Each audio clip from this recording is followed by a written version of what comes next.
I discovered when I said it. Mic check, mic check. Okay, I got a couple good Yurok jokes. Anybody want to hear anything? Did you guys hear us all right out there? No? Can you hear me now? Okay, let's give them another round of applause.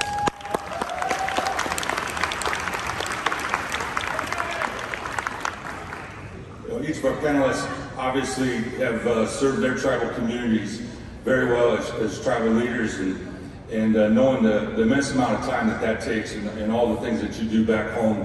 But yet these individuals that are with us today took the extra time that it takes to lead an organization like this. And we're here at 80 years through the direct result of their leadership through troubling times and get us to this point. So we have a few questions as obviously as we celebrate the 80th anniversary and look to the next 80 years to share with us all your insight and expertise from your experience about in retrospect, your time and the issues that you faced. But one of the things, the first question I'd like to ask, in retrospect, what do you now understand NCAI's value to be to Indian country? And I'd like to start with Mel, if you'd share that first, your thoughts on that question. Well, I came in and, I first went to my first NCAI in 1970. Then I was elected in 73. And it was really a matter of survival for us in those days. The termination was just getting over. And I think that one of the things that we preached way back then was termination might be over, but piecemeal termination is not over. And it'll never be over. And so I think that NCAI still has to continue to have their eyes open, their ears open, and be ready to fight any kind of issue that is piecemeal termination. When you look at water around the country, the water issues all over the country, that could be piecemeal termination right there. So I think we're staying on a steady course. Good. Would any of our other past presidents take that question? Well, I certainly agree with Mel. I came in after Mel. My first NCAI event was 1978 in Rapid City, and Veronica Murdoch, who succeeded you. It was an eye-opener for me back then in terms of what NCAI was. And it's been a great delight to be a participant in the NCAI Forum all these years. I would say that as I reflect from where I began, and I really began in around mid-80s, participating in an officer in '89 moving forward. And probably the thing that is most relevant to me is Indian country is complicated. Indian country is sophisticated, now more so than ever before. Just seeing the tribes exercising their sovereignty and their governance and their authority, it has evolved so much in the last 30 to 40 years that is critically important. And I've watched NCAI continue to grow. We've been up and down, but we never, we might get disappointed, but we never get discouraged. And then every one of these committees and subcommittees and task forces just reflect how complicated we are, and that we always seem to work it out one way or another. We find a way to find common ground among us as indigenous peoples because it's so complicated. It can be a tribal-centric perspective, it can be regional, it can be national. But we have very complicated matters that we have to advance and move forward together, and going to Mel's point, whether it's assimilation, termination, etc., we have to stay united. We have no other option. President Master? Yes, to add to that, I just want to say that our forefathers that created this wonderful organization understood that creating one voice has more power than we do individually. and the government worked extremely hard to cause us to come against each other and to divide us and to take away our culture and identity. And it's up to us to ensure that our children know their language and know who they are, because that's what truly is going to protect our sovereignty for the future as we move forward. And this organization is a powerful organization when we come together with one voice. And we have shown that time and time again, when we come together, we can win. But if we don't, that's when we fail. And so my message is that it doesn't matter, and I tell this to the young ones all the time, how much or how little we have, they're always going to look to take it away. And so it's our job to ensure that what we have is always there for future generations.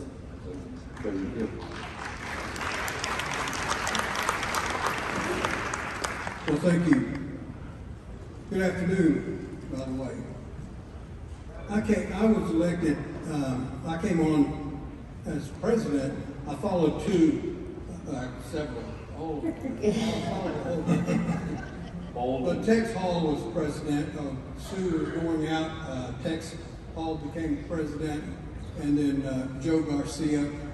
And I served as the first vice president under Joe Garcia. And, you know, during those years, we started to see the administrations become more and more partisan. The federal government became more and more partisan as we moved on. NCAI's voice had to remain nonpartisan, but it's very difficult during those years. The thing that strengthens us most was when we came together, as Sue just said, with one voice. We worked really, really hard to transform the organization into something that served all tribes and all Indian people across the country, regardless, even those tribes who weren't members of NCAI, because that's the mission of NCAI. As when we talk about how we represent those voices, there are tribes with great means and great resources. There are tribes with very scarce resources. Regardless, we have to represent them. And in the charter, it says that this organization was created to represent the needs of all Indian people. And so I took that on as being my job was to do the very best that I could to represent not just the organization, but the voices of Indian people. I came from a background of scarce resources. I know what it's like to be poor and needy and wonder what the federal government's going to do for you tomorrow. This organization goes way beyond that now. It has become the unifying voice of Indian country throughout the years. So I served, during my term, I served when President Obama got elected. And I was very fortunate to serve with an administration that really went to great lengths to help Indian nations. We put more land into trust than anyone had ever done before. And that represents a great deal for Indian country because land is important. The other thing was the Indian Healthcare Improvement Act. When we were able to finally get into legislation so that tribes could run their own clinics and operate their own health systems and take care of their needs as they see fit. And so, you know, people used to ask me, why self-governance? And I said, well, who would you rather have making the decisions about your health care? Your tribal leaders, your tribal organization, or some bureaucrat in Rockville, Maryland? No offense, Dr. So. But this organization today represents a great need in Indian country, and that is, as President Masson just said, the unifying voice of Indian country. And so we need to remember that and do everything we can to support the organization so that we can continue to be the first call from the Capitol Hill when legislation that affects Indian people is going to be passed. We need to be at the table. As a good friend of mine used to say, if you're not at the table, you're on the menu. So we worked very hard to get there. Thank you. Good afternoon. My name is Brian Clattisby, and I'm only here to interpret for Ron Allen.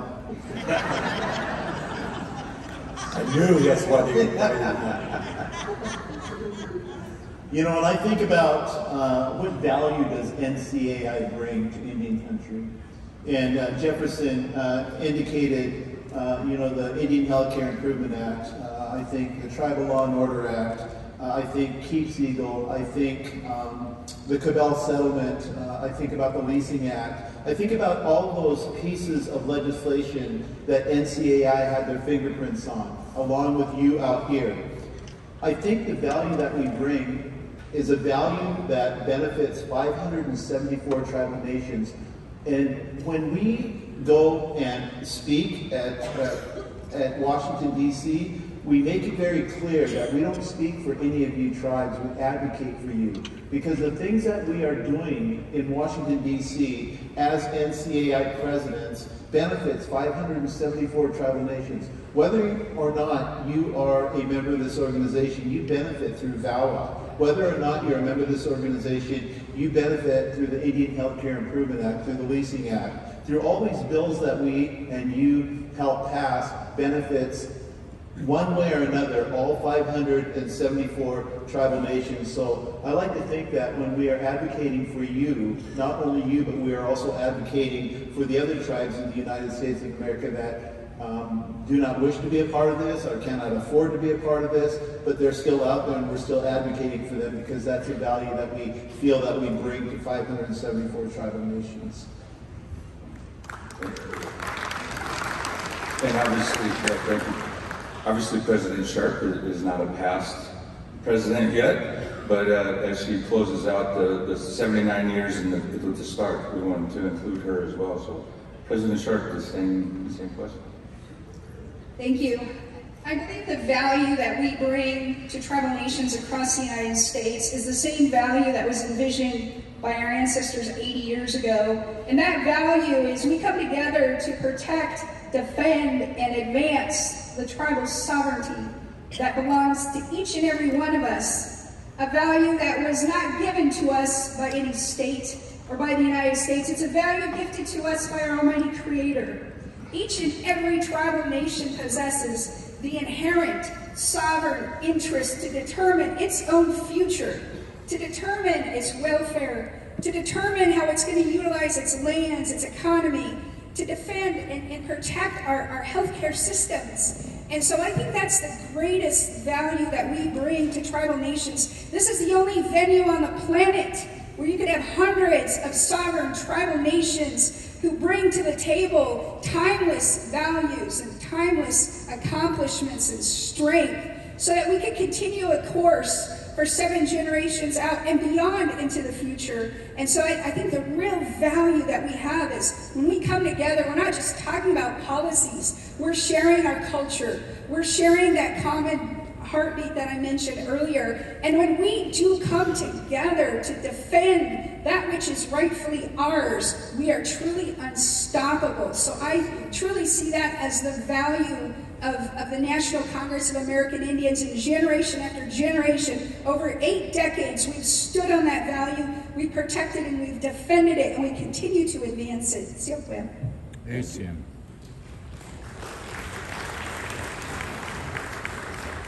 NCAI presidents are often at the forefront of emerging policy issues. What do you see as an emerging issue in Indian country today? President Mass, if we could start with you. I want to take time because none of us could do the work that we do without the support of our families at home. So I have with me my beautiful mother, Lavina Bowers, and the Honorable Leonard Maston, who's the former Hoopa Valley chairman, my husband. And I also have here the the Honorable Sherry Koval, who's a councilwoman from the Yurok tribe. So without that continued support, none of us would be able to do the job that we do without that. So we all need to recognize and appreciate that, because time away from families is what we do, and our work on behalf of the people, and that's important. For policies under today, you know, I think the President said eloquently, if you're not at the table, you don't have a voice. And I have seen on numerous occasions where one person made all the difference at the table. So it's extremely critical that whenever policies or laws are being developed or talked about, that we need to ensure that our voice is at the table. Because I have seen where everything was against us, and that one voice changed the tide and made all of the difference. And so I think when it comes to policy, it's being at the table, because every policy impacts us at home. And so we can't afford not to be at the table, because policies are being developed daily. And so I don't want to single out one, because they are equally important, as each policy tends to chip away at our sovereignty if we are not at the table. President Klasky, same question. Yes, we have to warrior up, my people. We're in a battle. We're in a war. We have to. You know, we've been in a war since 1492. We have to party like it's 1491. We have to continue to fight, fight, fight. The biggest policy issue that we have to deal with is all of these paternalistic issues that the federal government still has. You need to go to the Great White Father to get permission to buy toilet paper. I mean, come on, give me a break. We need to continue to push that policy that we are sovereigns. We have to be able to determine our own future. And so tearing down those paternalistic rules and regulations that the BIA and the DOE and the whoever else has set up that says, you got to come and get permission from us before you can do this. You know, we're in the 21st century. And the other policy issue that is so detrimental to us is devolution, where the federal government has said, okay, you have to go to the states. We're going to give the states this grant money, and you got to go beg the state for your piece of the pie.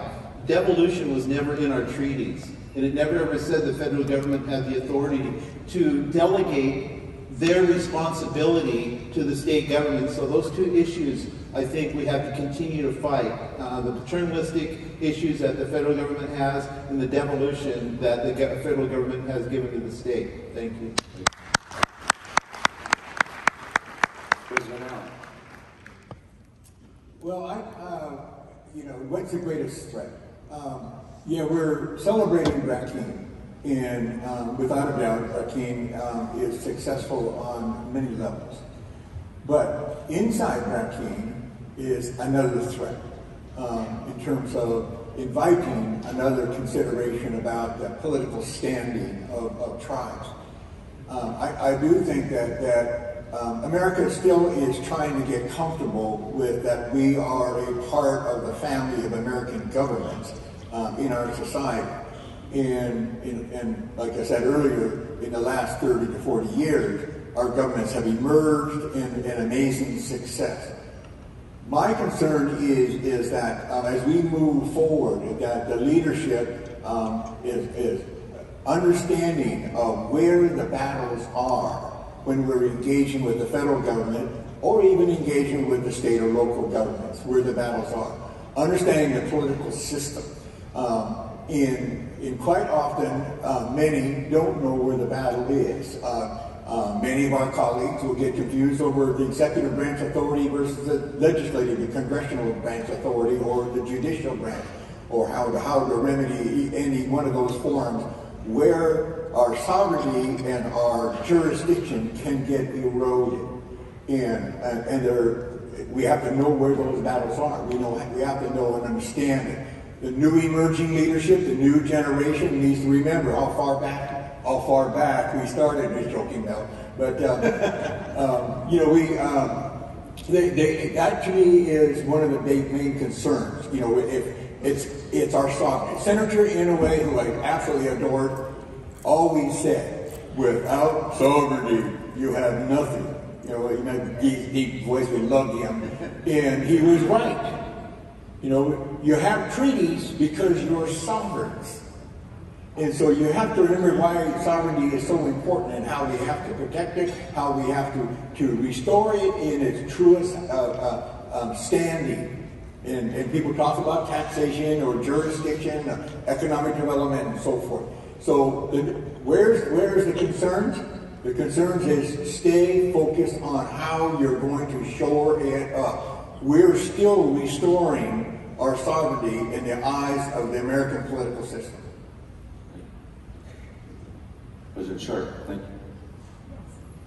Thank you. And even just thinking about that question, emerging issues, I can't help but just look across the stage and see the excellent leadership through all the time. I mean, it's such an honor to just sit here and share. When you think of emerging issues, just looking at every one of our esteemed presidents and the issues of their time and what they advanced, and that was the inheritance our generation has received. So I can't help but go without saying, it's just such an honor to be right here with so many of our esteemed presidents in one setting. I don't know if I've ever been in the company of this many presidents at one time, so thank you for bringing that together. I guess from my perspective, I'd like to invoke another president of NCAI who was my mentor, hero growing up, and that was Cornell President Joe Dela Cruz. And Joe talked about tribal sovereignty as that fundamental right for every single tribal nation to determine its own future, politically, economically, and socially without external interference. And from my perspective, that is an emerging issue that I see on the horizon, that I've dedicated multiple decades, both as an attorney and as a tribal leader, and that is the fundamental human and civil rights of our tribal nations, nationally and internationally. Things like the concept of free, prior, and informed consent. It's quite simple. It's quite Joe D's philosophy. No other sovereign should freely take unilateral action on our land, territories, and resources or people without our consent. It's a basic right. It's not rocket science. And so what I see is happening is our tribal nations are shifting from a position of reacting to everyone else. And we are stepping into that fundamental role that we have, and we are determining our own futures. And when we see an encroachment on that, we are suing, we are advocating, we are fighting. And so we are not spending all of our time reacting to everyone else's agenda, but we are growing, and not only here in the United States, but we are advancing globally, internationally, and the world needs us. And so for me, I think what's on the horizon and what is emerging are those things that our past leaders have fought so hard for, and that is to have unfettered. If you're not going to support our tribal sovereignty, we're going to hold you accountable. And in the meantime, we have a very clear vision for our future, and you simply just need to get out of our way and support us and uphold our treaties and uphold tribal sovereignty. So that's what I see as an emerging issue on the horizon.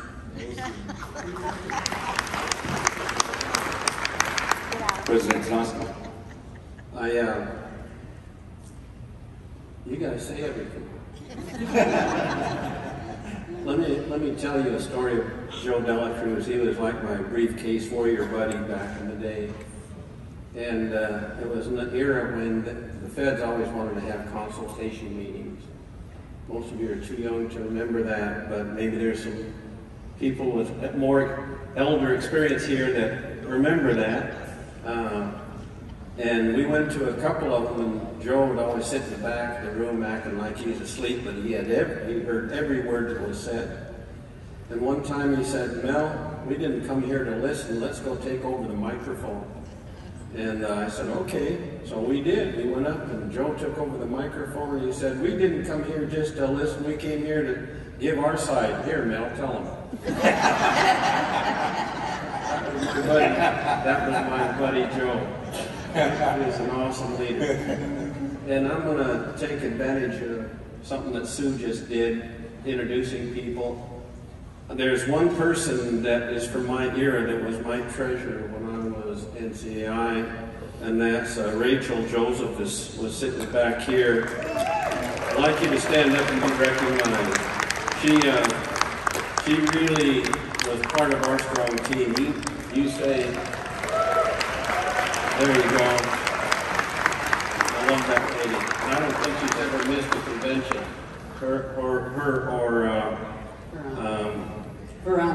Veronica Murdoch, man. They're just tough women. And Veronica followed me as president of NCAI, and I was lucky enough to be her vice president too. So I love those ladies. I also have two councilmen from my council that are here to bodyguard me. My council forced me to go, and they sent two bodyguards for me. So, Councilman Roger Finley and Councilman Steve Carson.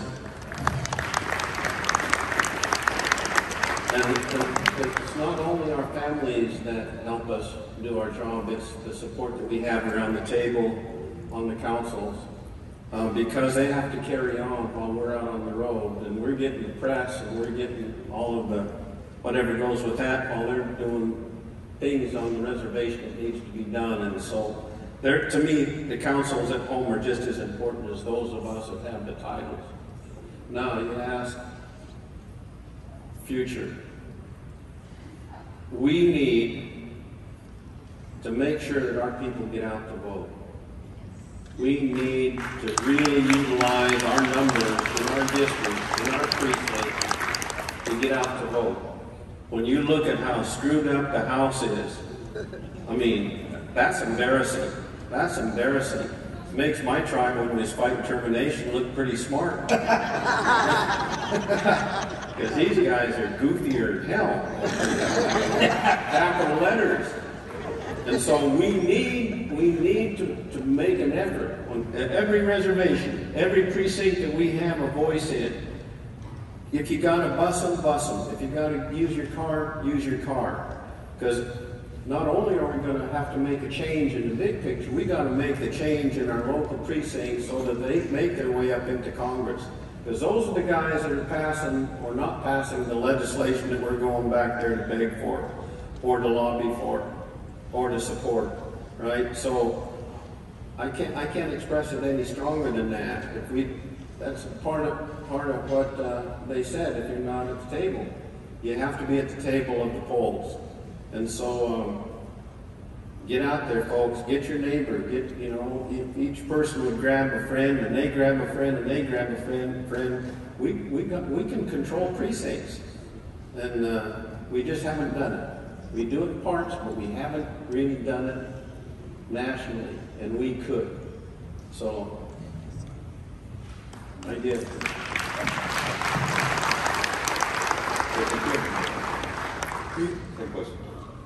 Well, thank you, Bill.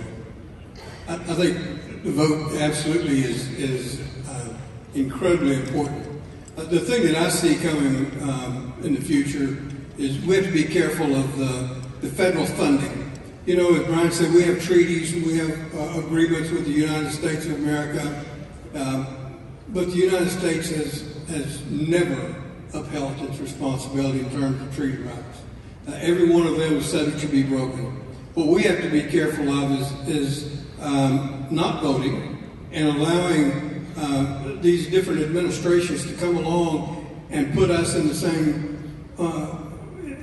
bucket as other agencies, and they can cut the funding. And you know, the federal funds are incredibly important to our communities, especially those that depend solely on the federal dollars that they receive for their communities. And so it's important that we continue to press forward, as the other presidents have said, and protect our sovereignty, but not just our sovereign right to those funds, but to how they're allocated and not have to go through other sovereigns, another state or another jurisdiction to receive those. We have to get out and elect and educate those leaders in Washington, in our local communities too. You know, every state that has an Indian community in it. We need to be educating those local leaders, the governors of those states. You know, I don't know how many. I think there's only about 40 or 50 congressmen out of 430. There's only about 50 or 60 that have districts that have Indian nations within those districts. All those other 350 or 370, they depend on those 40 or 50 congressmen to decide how they're going to vote on different legislation. We need to be educating them. It's a constant effort. We need to talk about our future, our young people, getting them educated and bringing them along so that they can be the future in Washington, D.C., on the Hill. They need to be representing us in Congress. We need some more Native voices in Congress, not just a few. We need and there's plenty of them out here in the audience right now that can represent us. So the future for us is to continue to protect our sovereignty, to continue to educate the congressmen and the federal agencies in their role so that we can protect our people at home. Thank you.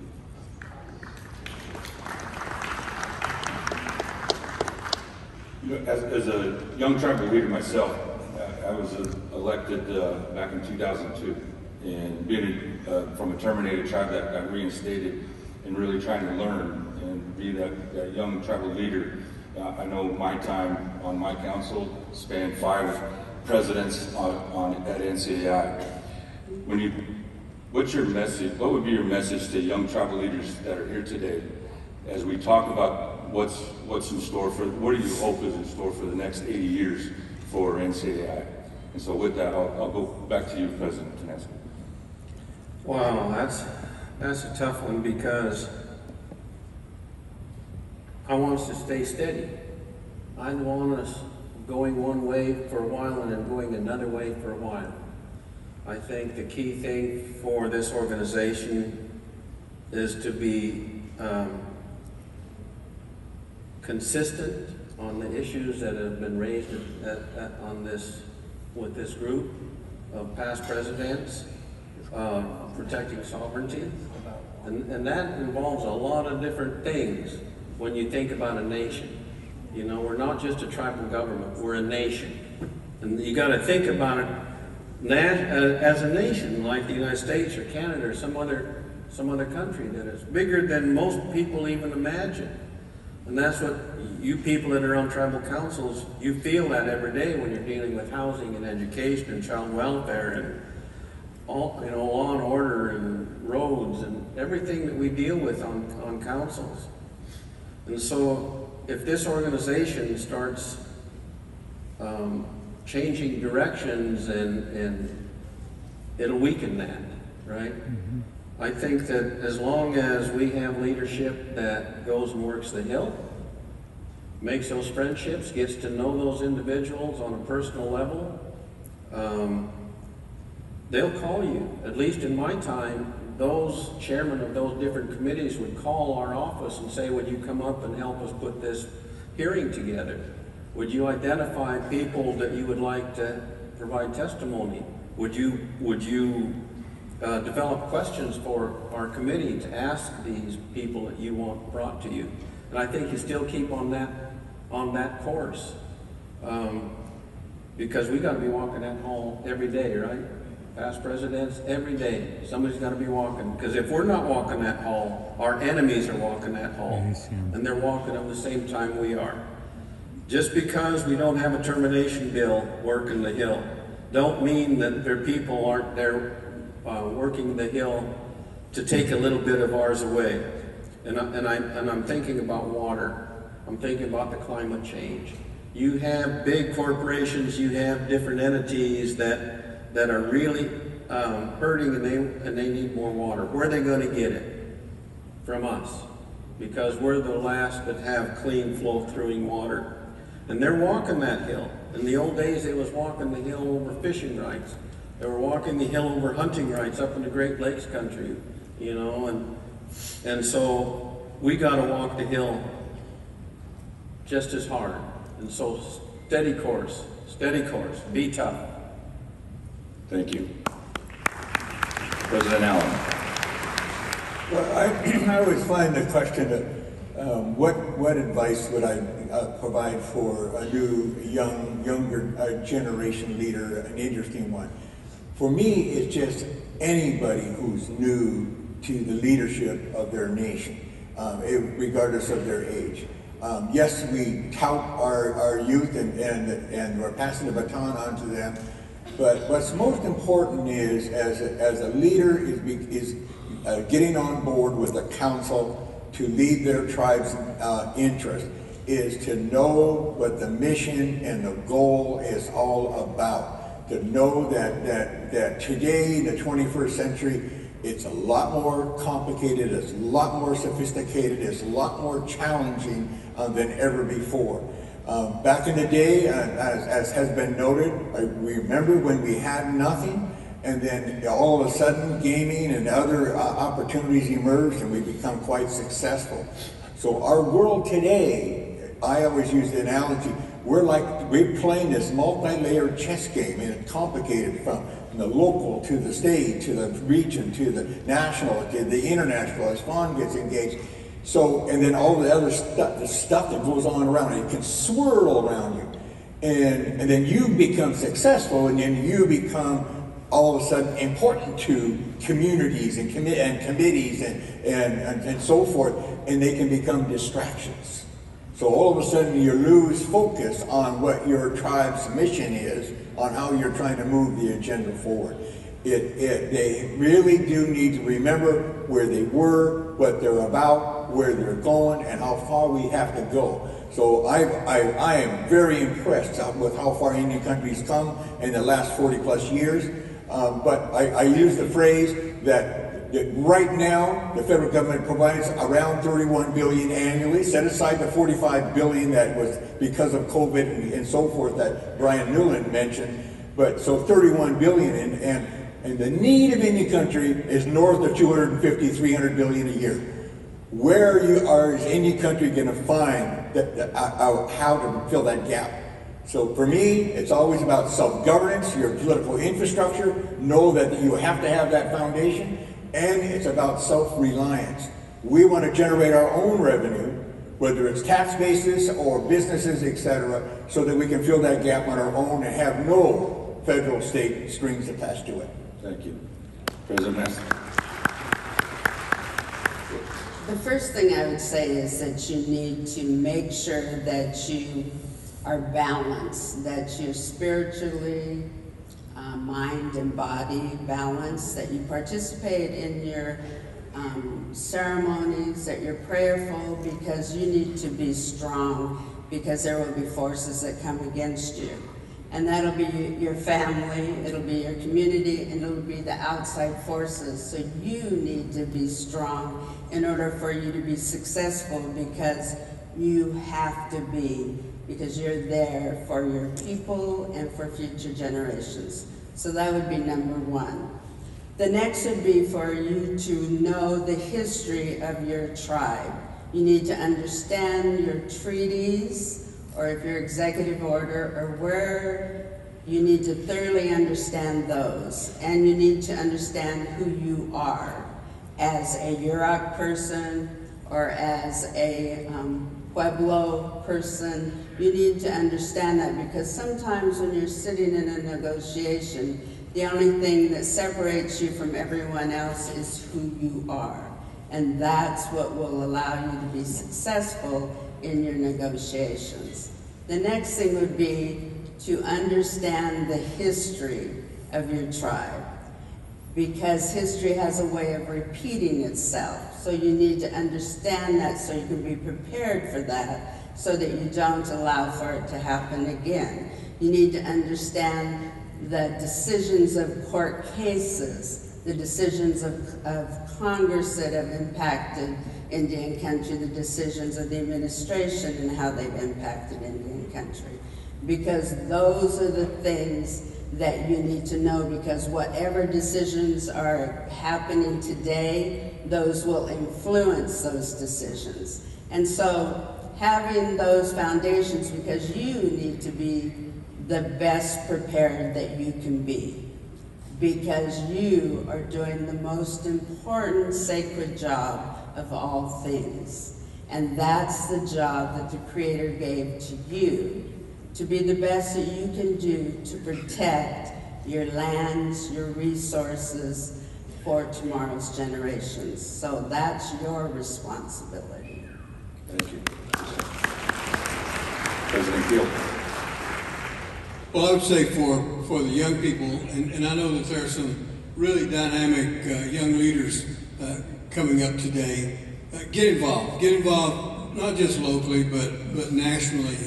There are so many things that you can get involved in, but it takes time. You have to commit yourself to the purpose of helping other people. I would think that one of the terms that used to be used, I think it is somewhat, not necessarily used as much anymore, is becoming a servant leader. You need to remember that you are a servant of your people. If you've been elected to an office for your tribe, your nation, they elect you to serve, not just occupy a chair, but to serve. And so in order to become a leader, truly, you need to get out and visit with your tribal members, those people who elected you, find out what their needs are, and do your very best to get the resources or whatever they need to meet those needs. That's truly your calling. And if you've been elected, obviously there are people who believe in you, and they believe that you are the right person at that time. And I would encourage you to find out what you can do on the national level, with regardless of whether it be NCAI, go for it. But there are so many federal agencies that provide, that have committees and tribal advisory committees that need your voice and your input, whether it be with the Indian Health Service or the Interior or any of the health agencies that are out there. Get involved. Broadband. You know, when I came on as the president, as the first vice president, the broadband issue was just getting heated up. We really didn't have a tribal advisory committee until, after Joe Garcia became part of that panel. And he got that started. Well, we've come a long way since then. There are so many things that Indian country needs. They need young, energetic, dynamic leaders like yourselves. So get involved, find out what you can do, and put yourself forward. Mr. President, I have to beg to differ. So I have to correct you, because when I was president, Mr. Clinton called me and he said, I want you to come to the digital divide discussion. I stand corrected. Yes, and I said, what is digital divide? Because I didn't have a clue. And so that's when broadband, when we created the committee, was because of that, and how there was such a disconnect. And we actually went to, flew in the helicopter with the president to Navajo, where they connected a school. But that was the first time, and so we actually created the committee at that time. I apologize. Yes. It's okay, that's what we're here for. Hey. President Clasby. There was out of order in this conversation. Yes, I would just like to recognize the first-term elected council members out here, if you'd stand up. Anybody in your first term? Because this message is for you. First-term council members, stand. Yeah. Be recognized. Yeah.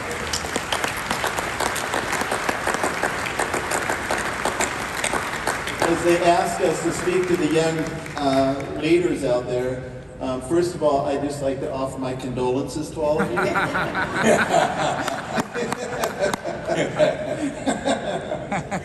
You know, if I could, you know, I was very blessed to have been elected on my council at the age of 25. So if I could go back and speak to that 25-year-old Brian Clattesley, wow, that would be awesome. But you know, for me, my priorities were very straightforward. You know, God, family, community. You have to have those priorities in your life.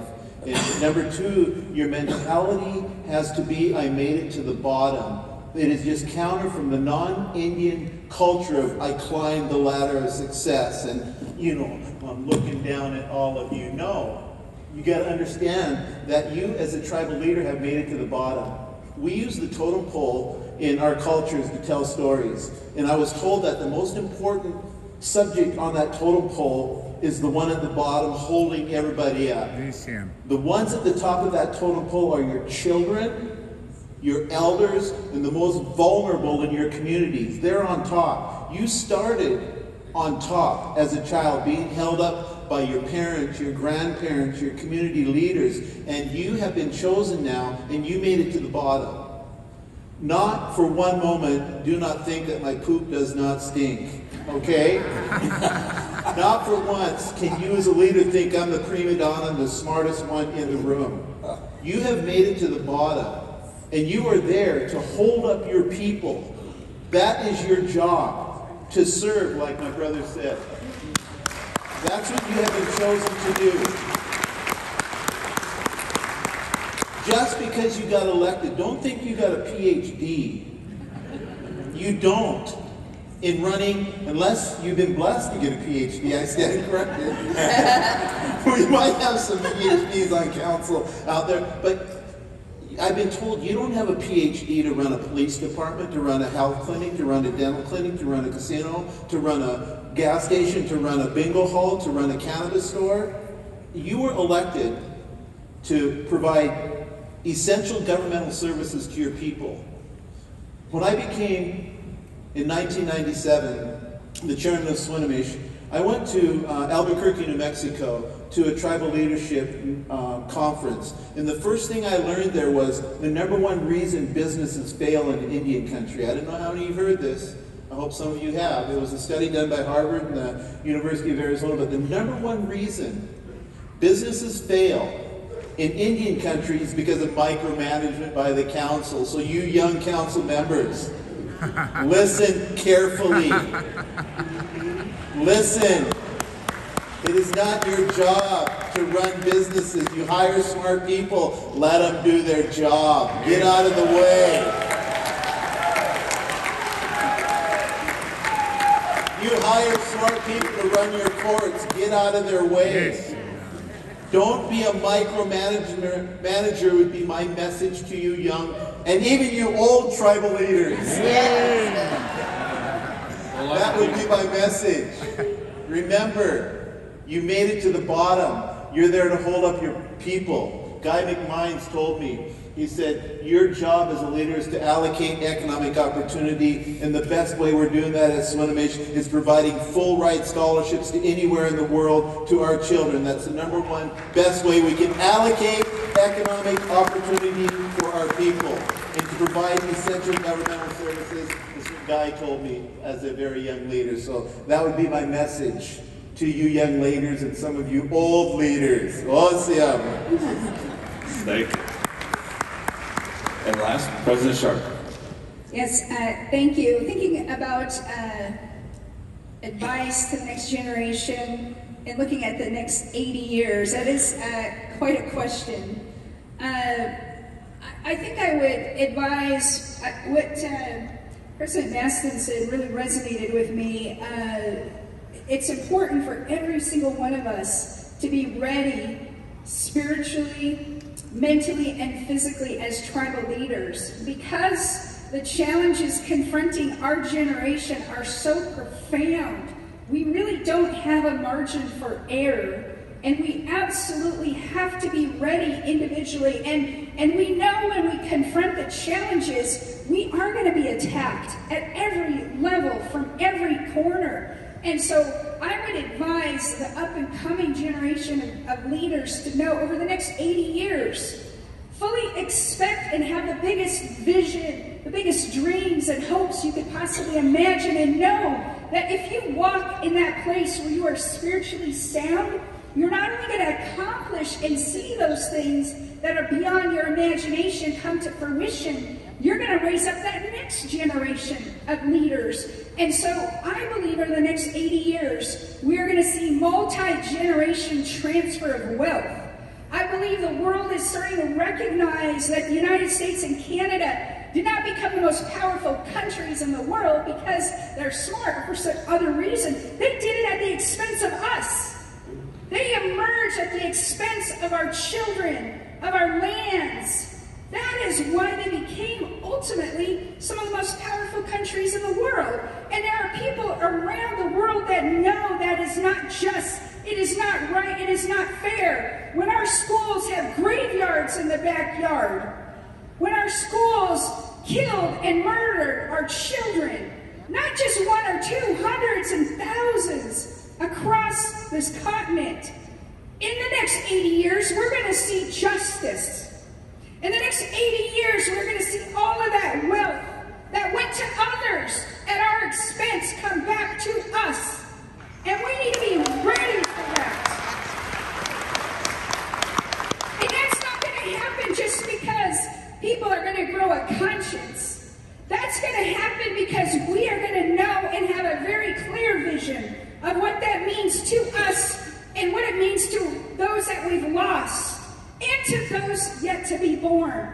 And so when we step into that place, it is a very contentious place. You're talking about coming up against multinational corporations. You're talking about coming up against political structures that have held on to that. But we know it is rightfully ours. So for us to step into that and own it, we have to be right spiritually. We have to be humble. We have to know that we are fighting for something much greater than us as an individual and much greater than our generation. We are fighting for generations and millennia of our ancestors that have given so much. And we know future generations absolutely deserve that plus more. So my advice would be to get right spiritually, to give your very best, to know that at every level, whether it's a local level, regional, national, and even international, we are opening up those doors of opportunities. Just step into it. Pray, follow, be open to hear those voices of our ancestors, the voice of our Creator, and those voices of generations yet to be born, because everything we have is right here with us. See you clear.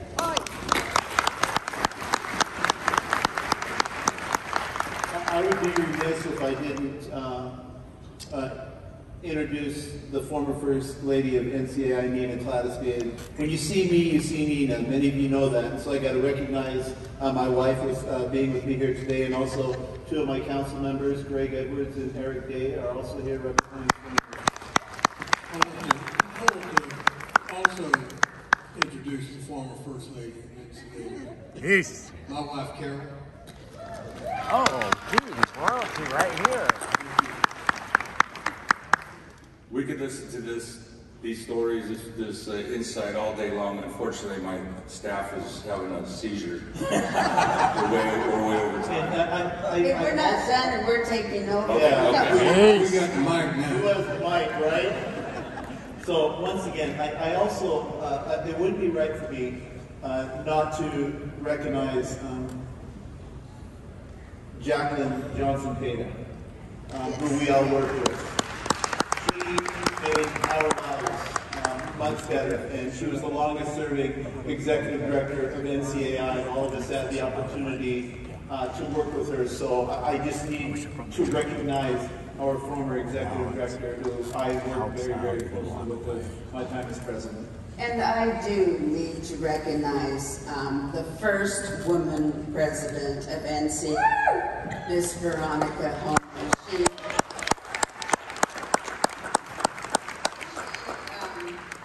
She has some health issues and had recent surgery. She would have been here because she would not have missed this opportunity. And Just want you to keep her in mind and with your prayers because she was a great president for this organization as the first woman ever to hold that position. Great, so there's recognitions. So during my morning address, I recognized our Cornell Council. We had our president, our councilman. We've also been joined by our secretary and our first term elected Cornell Council. Please stand up. Without this council here, I could not have done the things I've done. And I just want to uphold my relatives and my family. Our president, Guy Capoman, has been such an instrumental person within our tribe to uphold our culture and tradition and the ability to go out into our canoes and experience and connect with our culture. As everybody knows, tribal secretaries, their work is never done. I know Tasha works 24/7, and our two newly elected first-termers, they are just right there. They read their packets, and they study, and they're inquisitive, and they ask the tough questions. And so I know that our future is in good hands at Quinault. Every community is connected, and they're deeply connected to our youth and young people. So I too want to uphold our Quinault Council and thank them for their support. So Larry, it's always dangerous to hand out a mic to 5 presidents. I'm surprised they haven't. You're in trouble. Yes. I move we adjourn. Okay. On that note, let's give them a round of applause.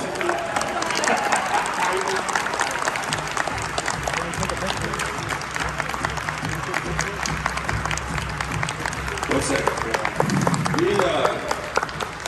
To borrow a phrase. Oh, how nice. Okay, I just got some. They talked so long, this mail delivery made it. So. They want us to line up right here. Okay. So before we give these out, these are a placeholder that I want to show up on the screen here. Have the presidents look up on the screen. As these presidents led us in the last part of these last 80 years, and to kick off our next 80 years, we want to show our appreciation to them. And with all the details that we look at to put one of these conferences on, one of the things that we can't control, or I forgot to control, was the mail. And so in conjunction and partnership with 8th Generation, NCAI has this blanket that you see up on the screen commissioned to represent NCAI moving forward. And the first people that we want to give these blankets to, when they come in, they're not here. So my apologies, they're kind of raining on our parade.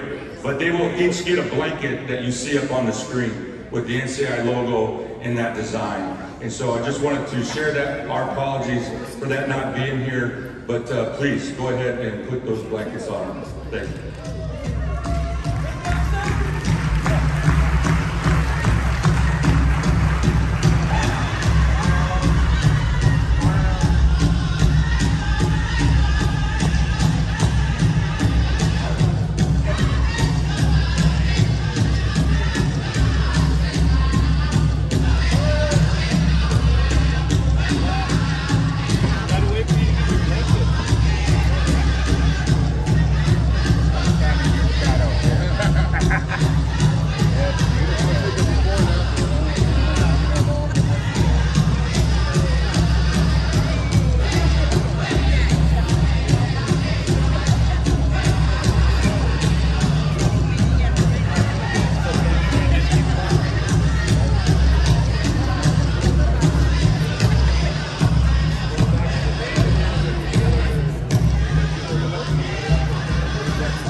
cause.